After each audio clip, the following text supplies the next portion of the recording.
Allahabad high court ने 2011 में एक फैसला दिया था जिसकी चर्चा मैं कर रहा हूं। दिल्ली में बहुत सारे टेलीविजन के लोग आए हैं लेकिन वो बता नहीं पा रहे हैं। वो कुरान शरीफ को गीता से जोड़ रहे हैं। इलाहाबाद हाई कोर्ट ने एक लंबी सुनवाई के बाद यह फैसला दिया कि गीता राष्ट्रीय ग्रंथ है।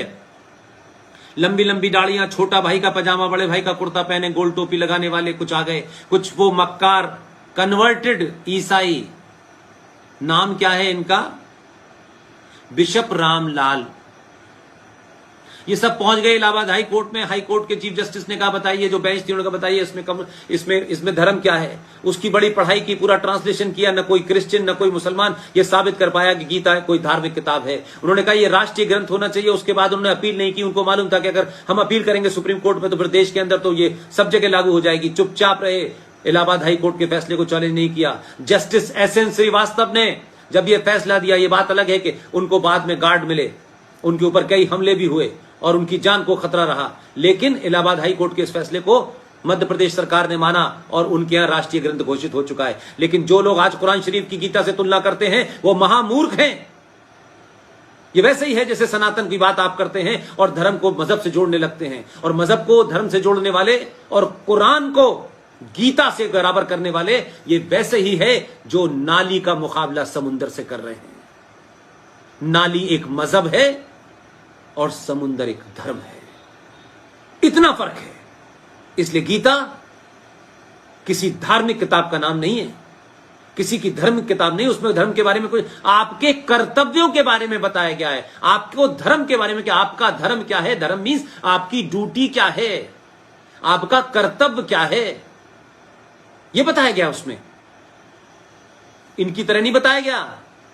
पहला कलमा तैयब तय्यब पाक ला इलाहा इल्लल्लाह मोहम्मद रसूलुल्लाह, अल्लाह के सिवा किसी दूसरे की इबादत नहीं हो सकती। क्यों नहीं हो सकती भाई? आप कौन है? 1400 साल पहले आए, उससे पहले कोई नहीं था। कौन थे?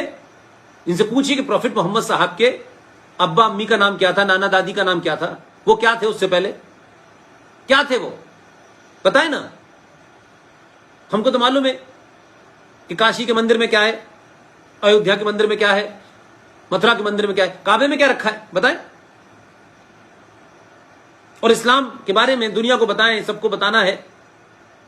तो जैसे महाभारत सीरियल बना, रामायण सीरियल बना, एक प्रॉफिट मोहम्मद साहब की जिंदगी, इस्लाम कैसे फैला, जंग बदर क्या थी, कारवां किसने लूटा, किसने किसको मारा, करबला की लड़ाई क्या हुई, मोहम्मद साहब के खानदान के जिन लोगों को मारा गया, उनके खानदान की औरतों को बिना चादर बिना पर्दे के नेज़ों के ऊपर, बड़े बड़े उस पे ऊपर, नेज़ों के ऊपर उनकी गर्दनों को लटका के जो शाम की इस गलियों में घूम रहे थे, तो किसी को आंसू नहीं आए, किसी को इस्लाम याद नहीं आया।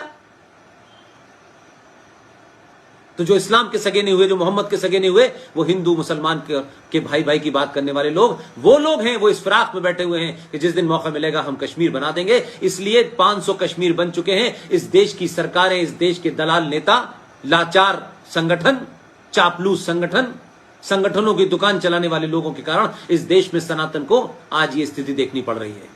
और मुझे खुशी है कि आज गली गली, मोहल्ले मोहल्ले, शहर शहर लोग चीजों को जानना चाहते हैं। आपने आज मुझे बुलाया, इस पे बोलने की मुझे इजाजत दी, इसलिए मैंने कहा कि आप अपने अंदर सुधार कर लीजिए, दुनिया अपने आप लाइन पे आ जाएगी।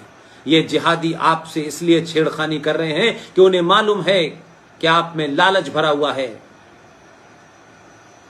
बांग्लादेश बॉर्डर पर अगर हजारों मुसलमान वहां से यहां तक आते हैं, म्यांमार की सीमा पार करके लाखों रोहिंग्या मुसलमान अगर जम्मू कश्मीर में जाकर के जम्मू हिंदू बहुल एरिया में बस जाते हैं, तो इसका मतलब है कि हमारे तंत्र में, व्यवस्था में दलाल, चोर, लालची, गद्दार बैठे हैं जो चंद रुपयों के लिए इस देश की सीमाओं की रक्षा करने से मना करके गद्दारों को अंदर आने देते हैं। ये बुरी लग सकती है, किसी को लगनी चाहिए और जोर से लगनी चाहिए।